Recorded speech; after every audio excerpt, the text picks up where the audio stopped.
Eyes wide open. If you think Dogman is just a legend, keep watching. From shadowy figures stalking rural backroads, from towering wolf-like creatures emerging from the tree line, these sightings have left witnesses shaken, speechless, and forever changed. If you've ever wondered what really growls in the wilderness after sunset, you're in the right place. Don't forget to subscribe, and let's take a look. Initiating doghouse protocol. There's no going back now.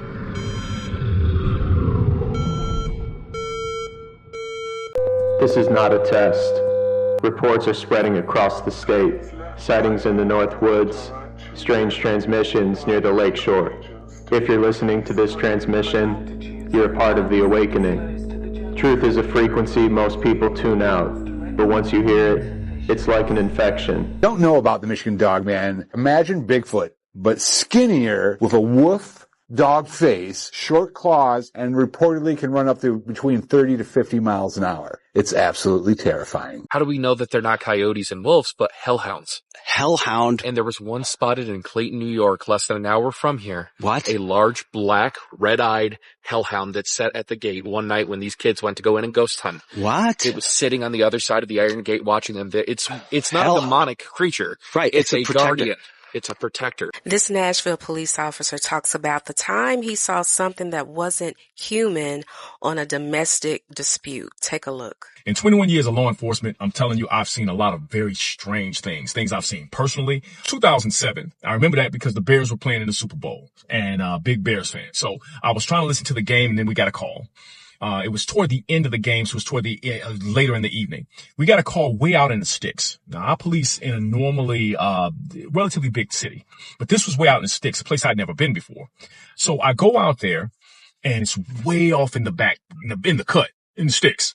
We go out there. It's pitch black out there. And we get to this ranch-style house, and it's got a little porch light on the side. And in the back, behind the house, is a dark greenish-colored barn. So. Okay, we get there, my partner and I get there, and I can't remember who went out there with me. It was 2007. So we get there, we talk, and everything is cool. And so the partner says, okay, cool, everything's good. I'm gonna go ahead and go. He says things like, every time she comes here, she brings that evil with her. This was a domestic situation if I didn't say that before. And so he said, every time she come here, she brings that evil with her. She's an evil, dark woman. She's into some dark stuff. And he's saying all of this stuff and I'm half listening because I'm trying to watch the game and listen to him. I'm like, yes, sir. Dark stuff. Right. So he finally says, okay, cool. Be safe. I was like, okay, have a good night. Everything's good. You need anything else, call us. I walk outside to go get in my car. When I walk outside, I see something walk from the barn to the back of the house. Keep in mind, he's got that porch light. And that's like the only thing that's illuminating anything around there because it's so dark. I could hear it, and it sounded massive, and it's walking behind. So I could vaguely see it, and it looked like a very huge horse. But it wasn't a horse. If I could describe it, the silhouette was like the smaller part. The back part of the animal was like shorter and the front part of the animal was much taller. And the front part of the animal kind of looked muscular and it had a really smooth streamlined snout. And so I said, that's definitely not a horse. So I'm thinking it might be a moose, but there's no moose here. So I said, it's not a moose. It's not a horse. Wait, what is that? Whatever it was, I'm from Chicago. We don't deal with stuff like that. Okay. So I'm like, look, I'm going to go and get in my car. And I noped out, right? So I got in the car, and as I cut the lights on to the car, so it illuminated back there, I could see it a little bit better.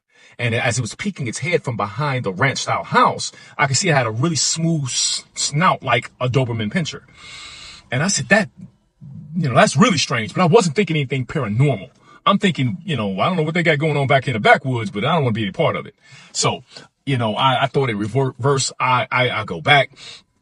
As I'm backing out, now it's coming from behind the house, and I could see it really good. Again, really tall in the front, kind of smaller in the back, and kind of muscular built in the front, and with that snout, almost like the Egyptian Anubis, like that animal. That's what it would put you in the mind of, that face. So anyway, so I backed up. I don't want any parts of this, so I leave. I'm going about, let's say, 40, 45 miles an hour, and this thing is galloping behind me. Not like getting it, it's just kind of galloping behind me. It's keeping up. And I know most animals top out at about 30, 35 miles an hour, unless you're a cheetah. But this thing was keeping up. So keep in mind, it's so dark. I have the floodlights on. I have the takedowns on. I have the high beams on, and I have the spotlight on. So, it's really dark back there. But this thing is keeping up. So I turn on the blue lights. When I turn on the blue lights, I could see it a lot better through my rear view. When I looked back there, it was like, again, the face of like a Doberman Pinscher, and it had like long, thick hair. It wasn't like a mane for a horse. It was like in its face, and it like long, thick hair. And this is galloping behind me. So now at this point, I'm still not thinking anything paranormal. It's just weird to me. So I pick up the pace. I said, I know there's a road up here. When I hit that road, I'm out. So I hit the road. I make that right. I almost hit it like Tron. I hit that right. And this thing comes, and when it gets on the road, I hit to about 65, 70 miles an hour. This thing is catching up to me. And I said, the only animal I know is that fast is a cheetah. This thing is catching up to me. And I said, I know once I hit this other turn here, I can really open it up. So I drove down there. I hit the left. And when I hit the left like really hard. And lights, everything's going. I hit the left really hard. This animal came, and as it was trying to turn, it tumbled. But it didn't tumble like the normal way. You know how like an animal would tumble, an animal that size would take a long time to get back up on its feet and get back into the race. This thing tumbled and tumbled and tumbled and reanimated like almost like it was strange, almost like a motorcycle or something. I know that doesn't make any sense. I'm just trying to describe it as best the way it reanimated and got back into the fight, into the race. It was like, it wasn't an animal. So it gets back in, and now it seems like it's gaining on me, and I'm putting the pedal to the metal now, because I'm looking in the rear view. I'm looking in the rear view. And as I got to a certain point, it starts slowing down. And I guess maybe it said to itself, I'm not going to catch this. I'm not going to catch this officer. I'm not going to catch this car, whatever. And it starts slowing down. So now as I'm gaining ground on it, and I'm looking in the rear view, it's about maybe 80 to 100 yards behind me, but I could still kind of see it. As it's running and running and running and running, it looks like it stands up. I don't know. I'm just telling you what I thought I saw. It looked like it stood up. It looked like it was running like a human. And it's like stopped, and it stood there. And as it was standing there, as I'm looking, because I keep in mind, I'm trying to look at the road and look at this because I don't want to wreck out. So as I looked one more time, it looked like it was standing there, and it looked like the silhouette of a woman. All black. Like it had no features. It was just all black with that long hair. It was just standing like a very tall, muscular woman. And it didn't dawn on me until, I don't know if I'm slow or what, but it didn't dawn on me till years later that when he said she brings that evil with her and she's into very dark things, that this could very well be something paranormal. I watched a 250-pound military man just be terrified, and he's never been scared of anything. And who wouldn't? This man is a hunter. He's hunted since he was a kid. And for a little bit after that, he wasn't going to go back into the woods with me. But he's processing it, and I'm still processing it. But I watched him go from looking healthy to like pale white, like he was dead. He looked like a dead man. And I believe that there was something else there that night that hit him with Empress maybe. 2 months ago, that since 2008, the United Kingdom has been conducting human-animal fertilization studies. And they passed a bill making it legal called the Human Fertilization and Embryology Act, which formally allows researchers to create certain types of animal-human hybrids. They call them chimeras, embryos. And here's what they are allowed to use. Mice, pig, sheep, dog. They're allowed to take those 4 types of animal DNA and inject them into human embryos. Why? They'll tell you it's because they want to be able, and also this is being conducted at King's College in London, Newcastle, and at Newcastle University, right? So they're allowed to do it. It's legal. He froze because coming out of the cornfield, not running, but walking, was a dogman or a werewolf is what he described it as, right? And he said that it was 6 feet tall. It walked out, didn't run after him. It walked out of the cornfield, walking towards him on the road, but, not running at him. He described it as having the head of a German shepherd, high pointed ears, long arms where the knuckles came down to its knees. And he easily said that It struck him with terror that he's never felt before, and he said that if this thing wanted him, it could have easily gotten him, and then he realized that whatever that creature was in front of him was messing with him the entire time. Stories that never really die.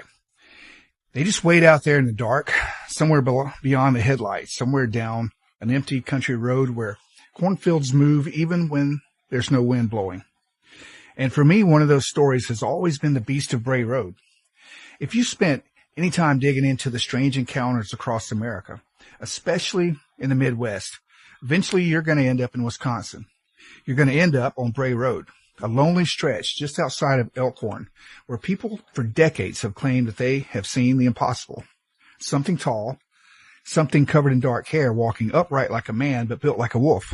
Not a Bigfoot, not a bear.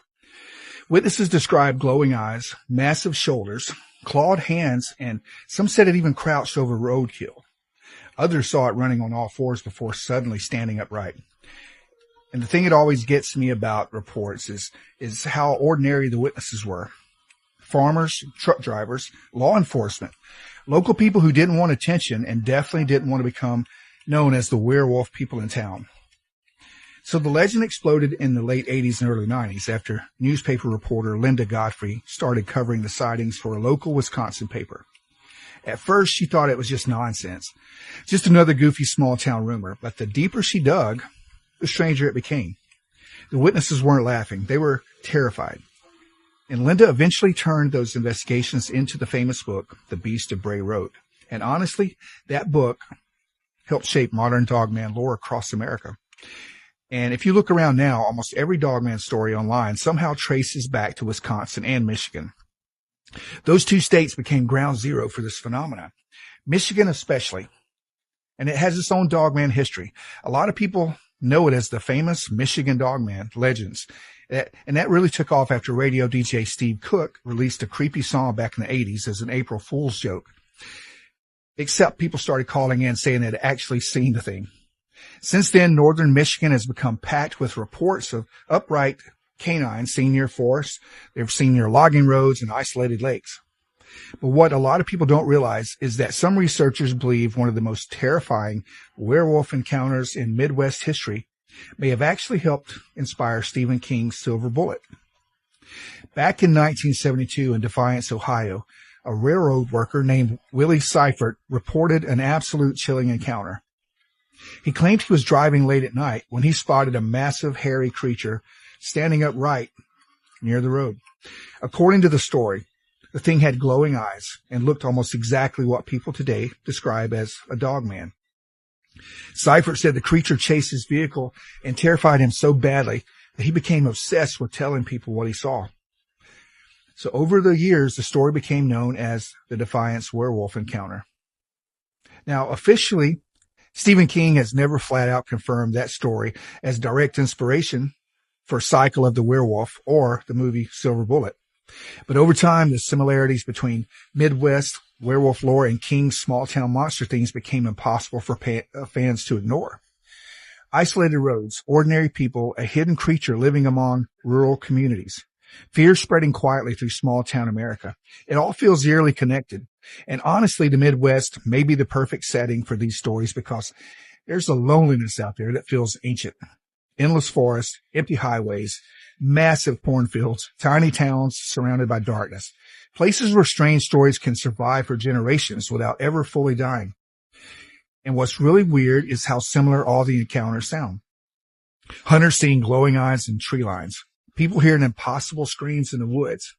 Truckers describing huge wolf-headed creatures crossing the highways on two legs late at night. Families hearing something circling cabins at night. Some encounters around Wisconsin and Michigan even describe these things as intelligent.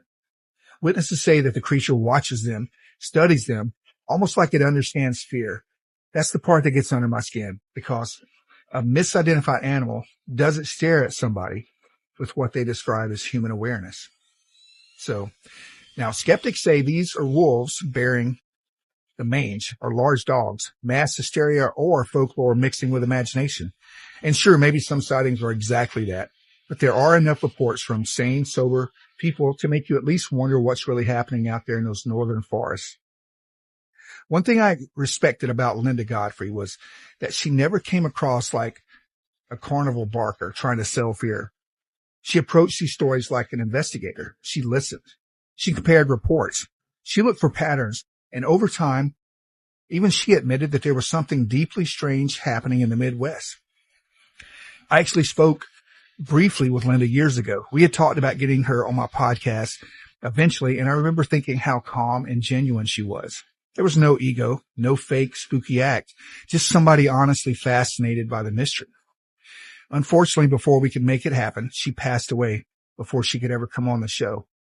And honestly, that one bothered me because she was one of the last old school researchers who still carried that sense of wonder without turning everything into an internet drama.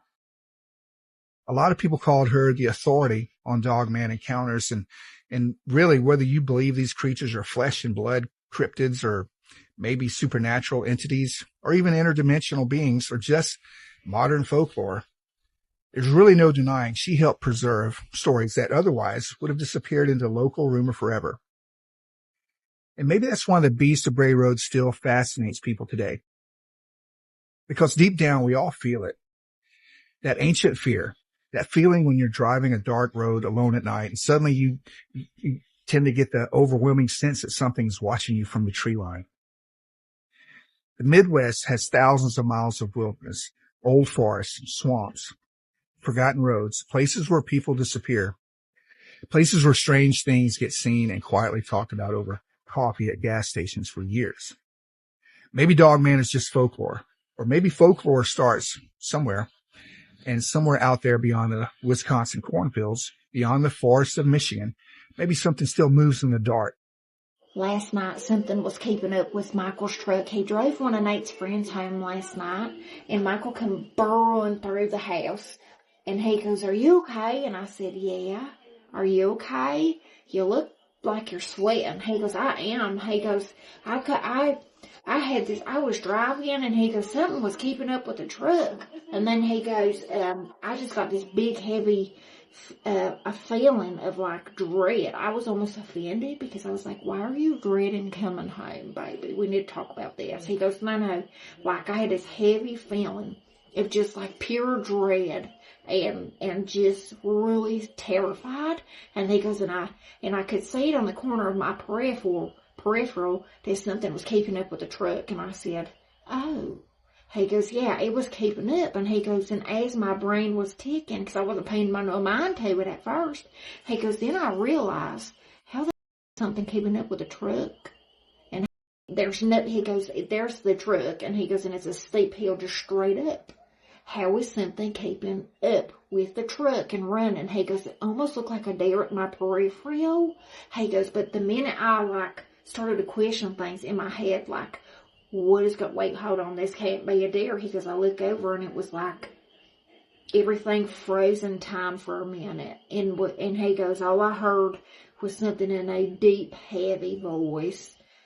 Look at him. I can't mimic it. I can't get my voice that deep enough. And he goes, it looks at me and it's like, you need to get the out of here and go home. He goes, I hit that gas so fast.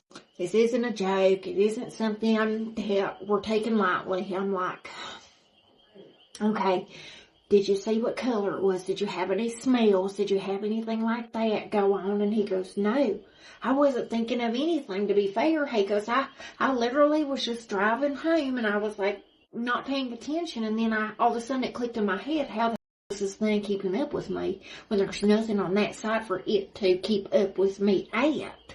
He goes, and then when I started asking myself those questions, I was going to look over, and he goes, it's like everything, the raindrops were like everything frozen time for a minute. And he's like, it was like this big echo loud, get the F out of here and get home now. Like he said, it was so scary that he's like, I hit that pedal and flew my boy home. He's like, I thought something was happening at the house.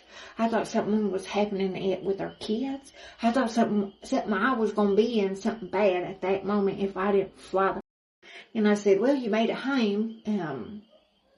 Like, I was being nosy a little bit, because at first I was offended. I was like, why were you dreading to come home?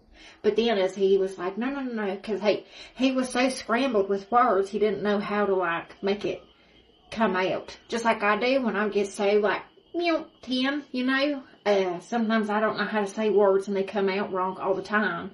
And I get it. So I was like, okay, well, what was it? Did there were any specific smell, any kind of like specific look? Because the only other time this has happened is that when there was this one time we were setting minnow traps, and I've told y'all this before.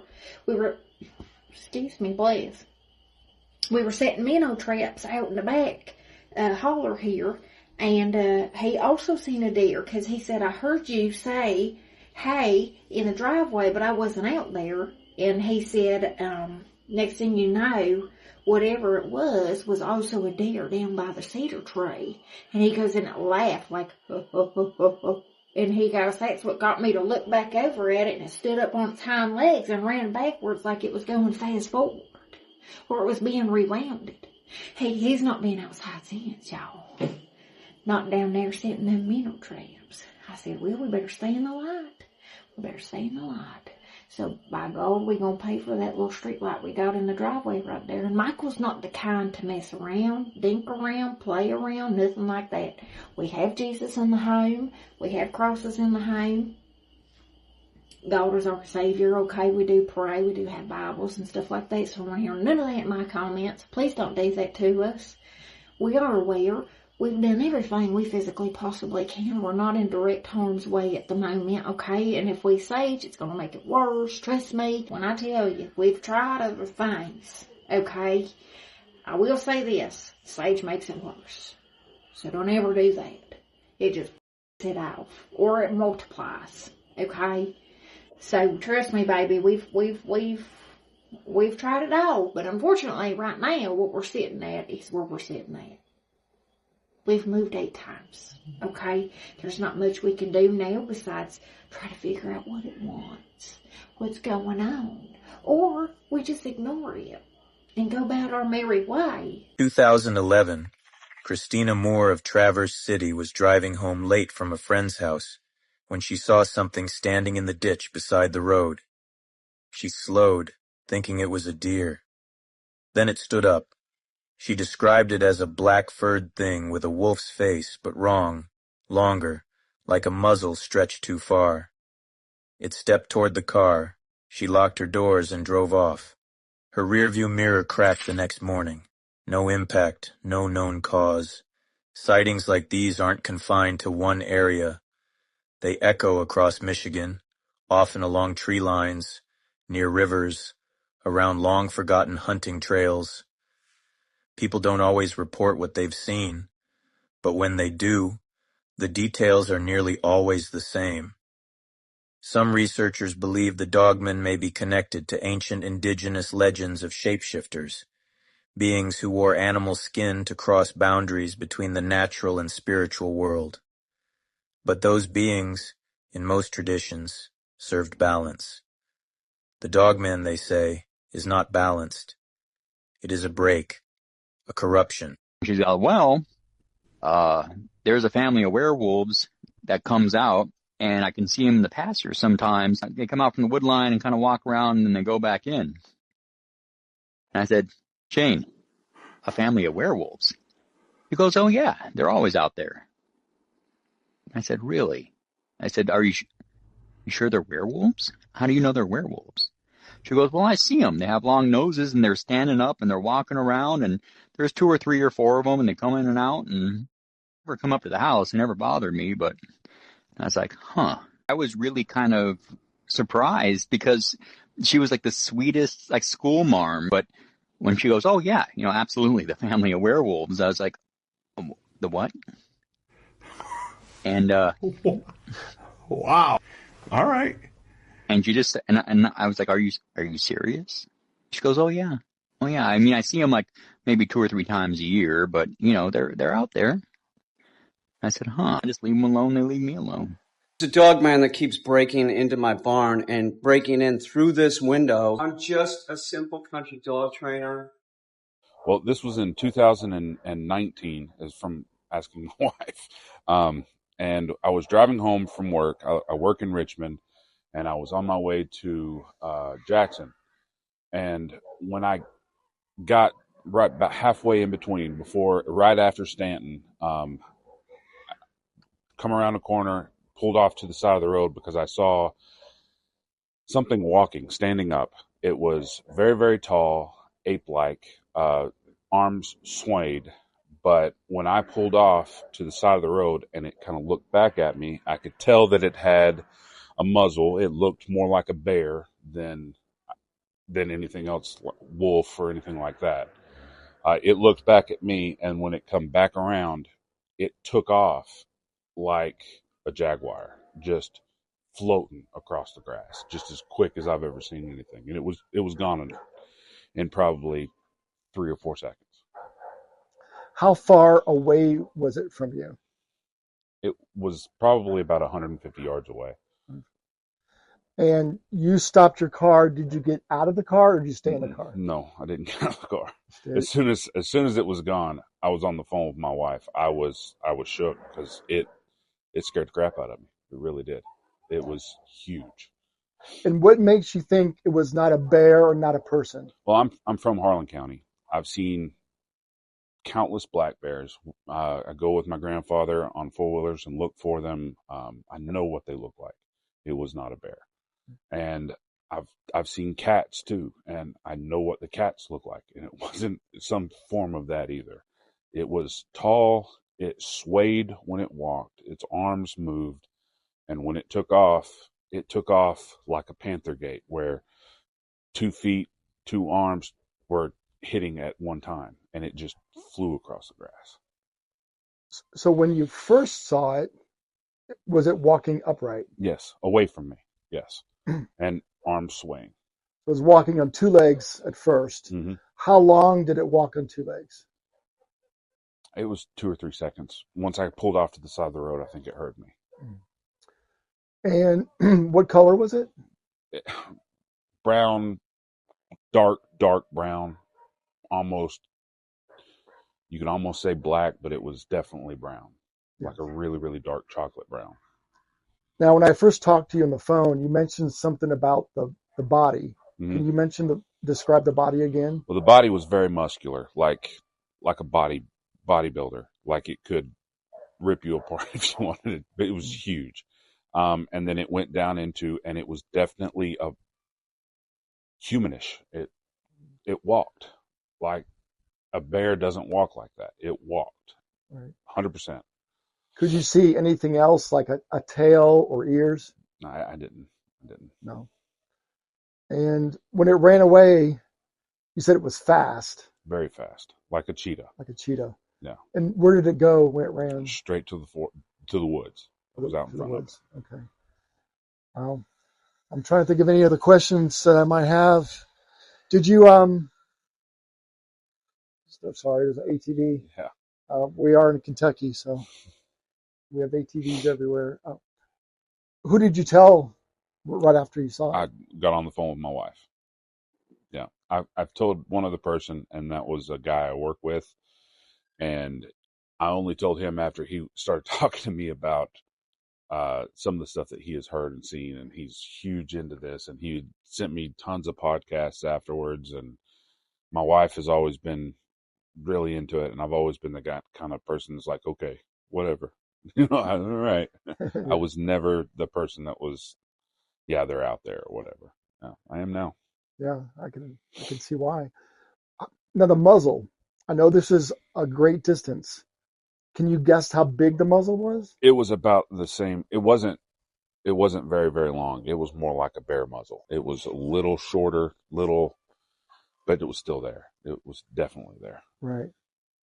And the body, you keep talking like it was humanoid.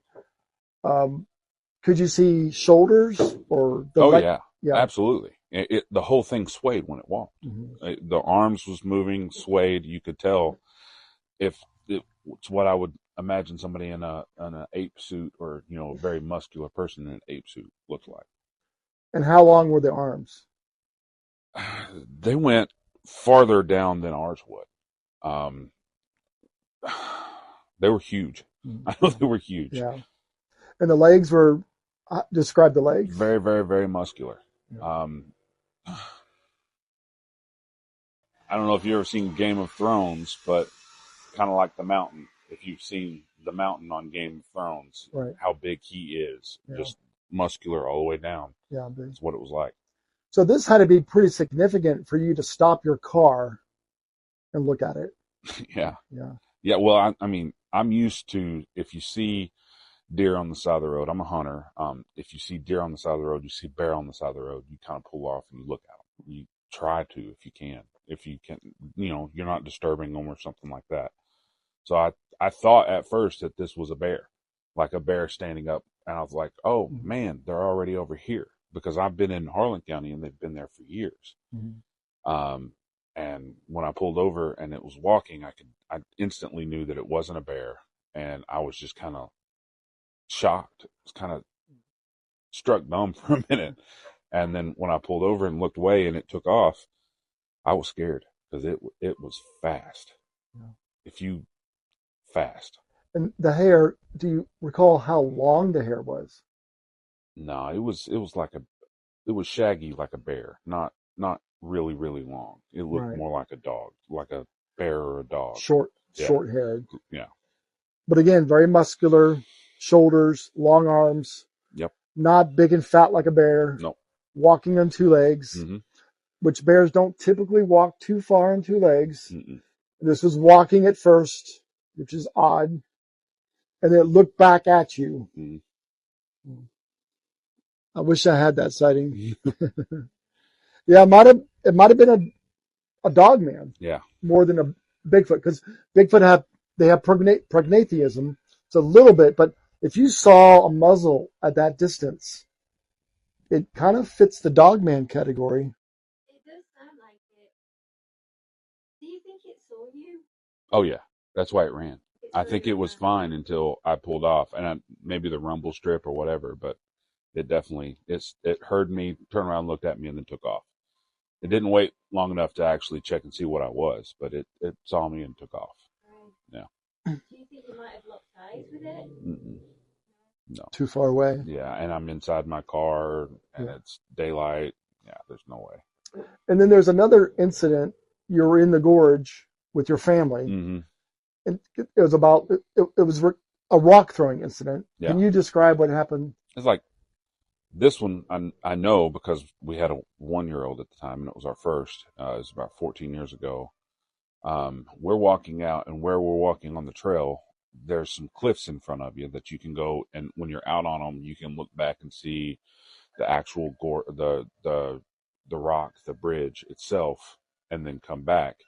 Well, on the way there, we felt a presence, but more than that, we had rocks thrown at us. And when I walked away, my wife was back a little bit. She actually had like a bigger rock thrown at her, and she kind of hollered at me to hold up. And we went out there for just a little while, and then we turned around and went back, because it felt like that we weren't out there by ourselves, and the parking lot was empty. There was no other car there. And your wife had your daughter on her back. On her back, yeah. And she was here earlier, and she mentioned she kind of thought that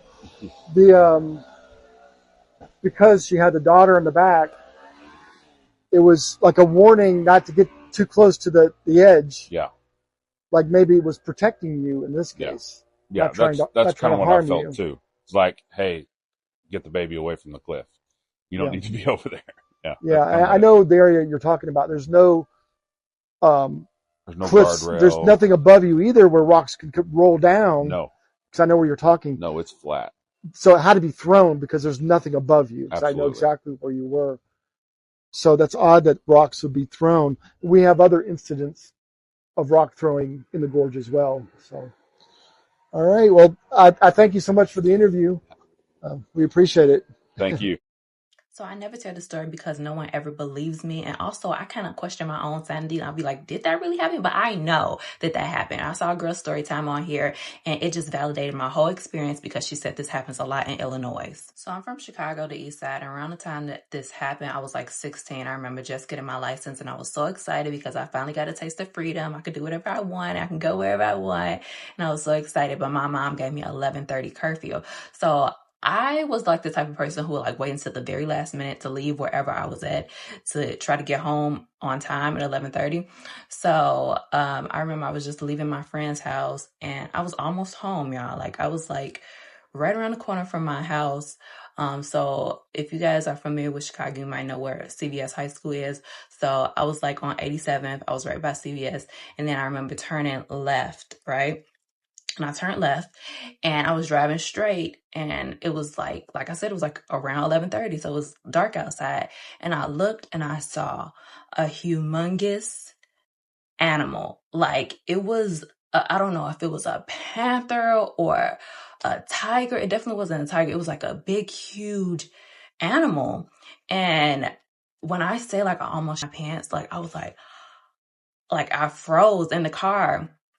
And I was at a stop sign when I looked over and I saw it and he was just walking, And when I stopped, it looked at me and like we locked eyes and then I just kept driving. I was like, oh my God, like I had to get home because I need to make my curfew or I was going to get beat up and I was going to get in trouble. So I was like, let me just try to get home and forget about that. Right. And I was like, I'm going to like tell my mom when I get home, right? And so I got home. My mom was livid because I missed curfew and I didn't even end up telling her. I remember telling my friends the next day and nobody believed me. So I remember like looking up, did an animal escape from the zoo? I found nothing on that. And like I said, like I lived in the city, so it wasn't normal for us to see like huge, ginormous panthers or whatever the case may be, whatever animal that was, it wasn't normal to see stuff like that at all. And I don't know, like to this day, I always think like, what was that? Like, it was so strange. Like, it was such a strange looking animal, like something an animal I've never seen before, an animal I don't even know if it exists. So yeah, y'all, like very, very weird experience. She thought it was a man standing in a field at midnight until her headlights revealed a coyote face staring back at her from 7 feet off the ground. Emma had always considered herself spiritually sensitive. Growing up in the southern foothills, strange encounters had been woven into her life for as long as she could remember.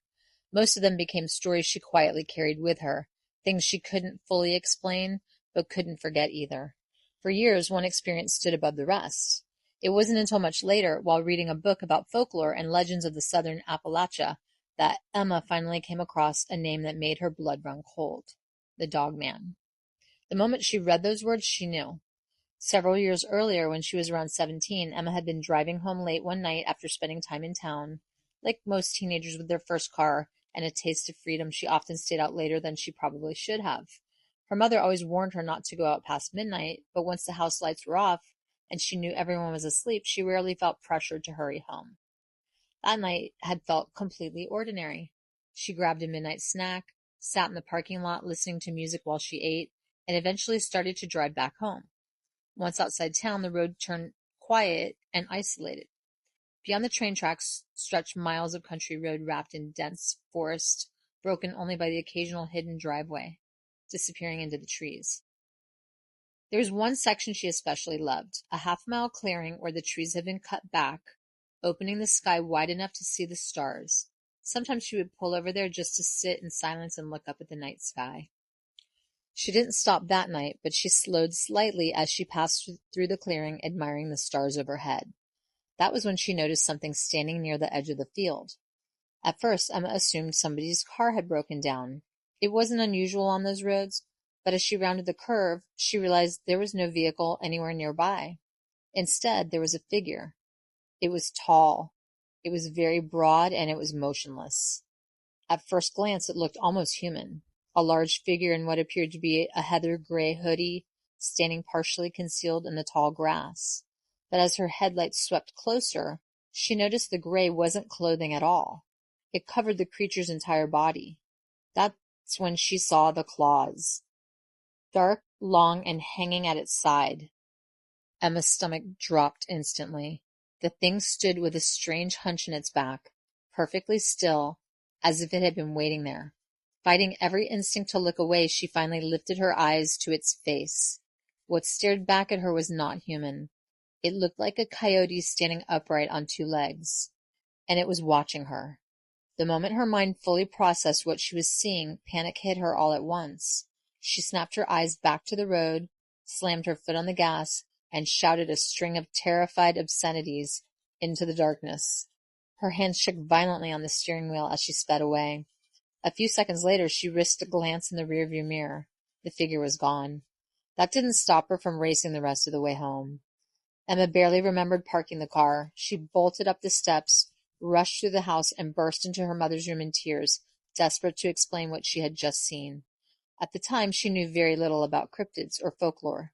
The only comparison she could think of was a skinwalker, and that possibility terrified her even more. She had heard stories before, but never imagined anyone could encounter something so vivid, so undeniably real. For months afterwards, she refused to drive at night. Backroads especially filled her with dread. Even now, years later, she still feels uneasy whenever she finds herself alone on a dark rural road after sunset. Reading about Dogman encounters all these years later didn't necessarily comfort her, but it did give her something she had never truly had before, a name for what she saw, and the unsettling realization that she might not have been alone in seeing it after all. Growing up just north of Pittsburgh, I'd always heard versions of it. Stories about a stretch of woods that supposedly runs from the West Virginia line, up past Morgantown, skirting past Pittsburgh, and then all the way up towards Erie before bending towards Harrisburg. People claimed there were sightings of some type of dog-like creature all along that path. They call it the Lykan Loop. I always thought it was just usual Reddit stuff. Dogman stories, oversized coyotes, hunters exaggerating what they saw at dusk. Nothing I ever took really seriously. But all that changed one afternoon last month. My girlfriend and I were looking for something quick to do on a Sunday. Something simple, just one of those easy little trails outside the city where people go to walk their dogs. We ended up at a place about 20 minutes from downtown. Families were leaving and a few cars were still around. It was chill, nothing strange. We started walking the trail, talking about work. Nothing exciting. About 10 minutes in, my girlfriend stopped and asked, "Did you hear that?" And I told her it was probably a deer. I mean, this area was full of them. But after another minute, I heard it too. Footsteps, but not steady like a jogger or someone cutting through the woods. More like pacing, matching our strides, stopping when we stopped. And I kept looking behind us because the sound wasn't far, maybe 20 or 30 feet into the tree line. But I didn't see anything. Then something else happened that made both of us stop talking completely. We heard breathing. Not heavy breathing like a dog, and not the grunt of a deer. It was low, slow, almost controlled, like whatever it was knew exactly where we were. Then the smell hit us, like decay. My girlfriend grabbed my arm and said she wanted to go back. We kept walking quicker now, and I was glancing to the right because the sound was staying with us, paralleling us, same distance, same speed. And at one point, I caught movement between trees, something low but big, too big for a normal coyote. The shape was different. The back looked arched, like its spine wasn't straight, and the head, it almost looked too large for its body. But it was only for a split second, and then it ducked behind a tree. We didn't talk the rest of the way back. We were too scared, paranoid that this thing was going to come out after us. We just walked fast enough not to look too panicked to other people if we came across them. When we got back near the trailhead and towards the empty part of the parking lot, that's when it happened. We were about 10 feet from my car when something came out from between the last row of trees.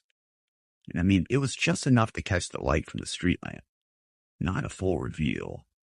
Not even for a long time, but just long enough. It stood on all fours.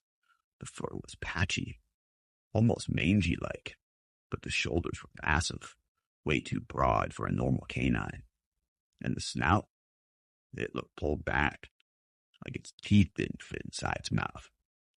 It stared at us for maybe 2 seconds before turning and slipping back into the woods without a sound. We got inside the car and locked the door immediately. Neither of us said anything until I was halfway down the road. When we got home, I instantly posted this on Reddit in the Lykan Loop area, half expecting people to laugh or tell me it was a sick coyote. Instead, the opposite happened.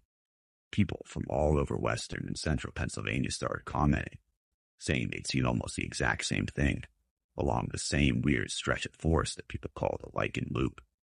Some say it wasn't a Dogman, not the upright kind, more like a hybrid, something that looked like a coyote but wasn't. A few even said Pennsylvania Game Commission had been quietly dealing with unknown canine incidents for years. I don't know what we saw that afternoon, but it wasn't a normal animal, and I still to this day have no idea what we really saw out there. It all happened when I was 12 years old. I'm now a grown man, but I will never forget that night. I still have nightmares about that night, and I never go out at night near the woods. Even during the day, I would have trouble walking through them.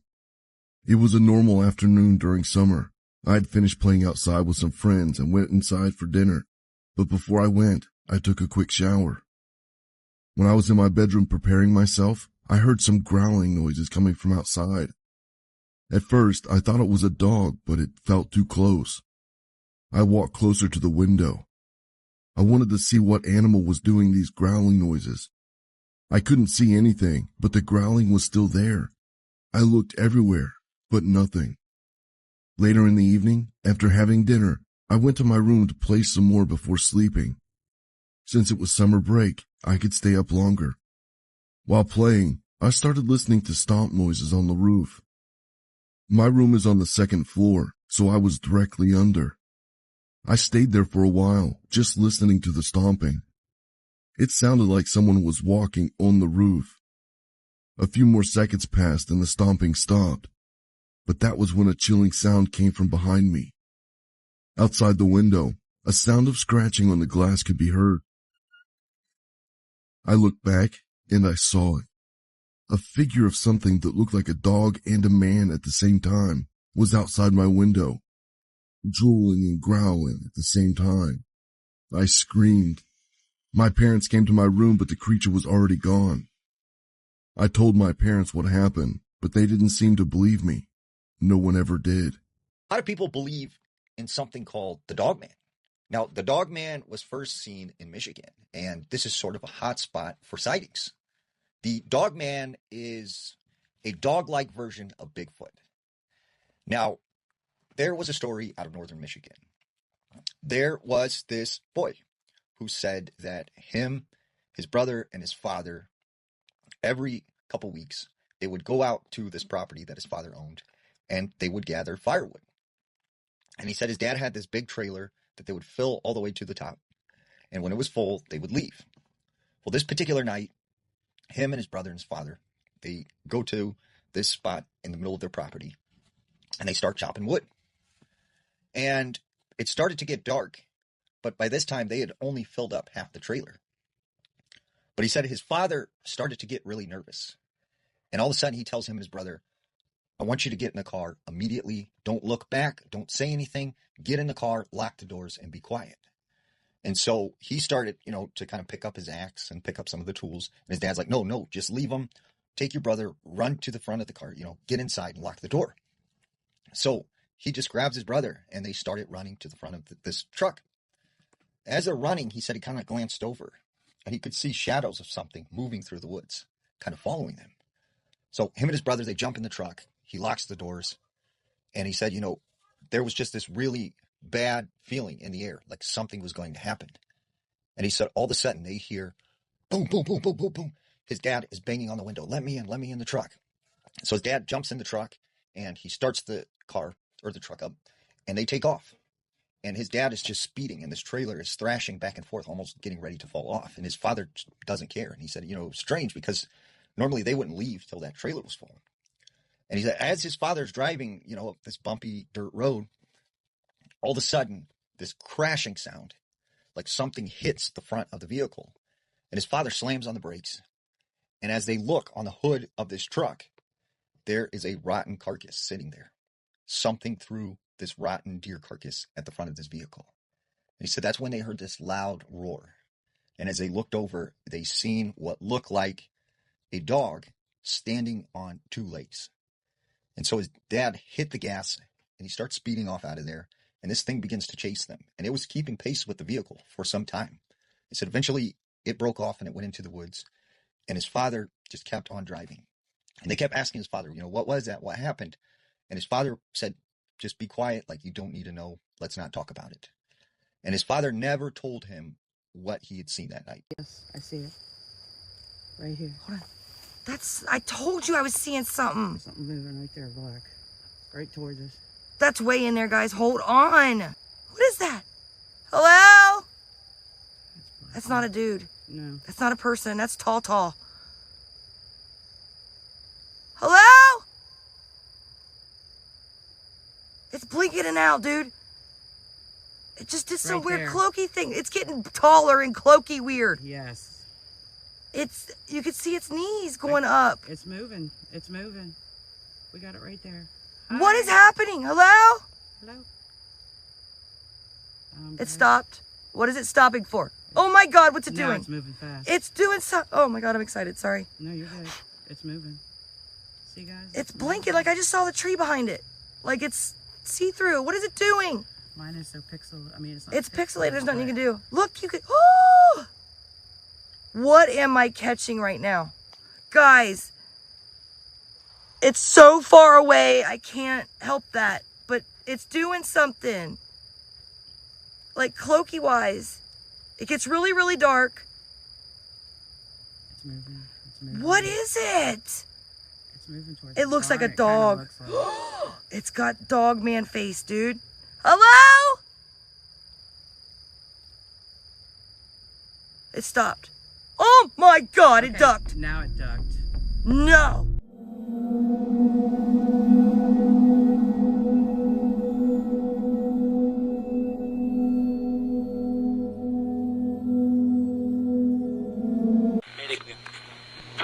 Well, folks, we're still trying to make sense of what's happening out near Elk Rapids tonight. Listeners are calling in from all over the place, said they heard howling by Torch Lake, lights flickering at the Shorts Brewing facility.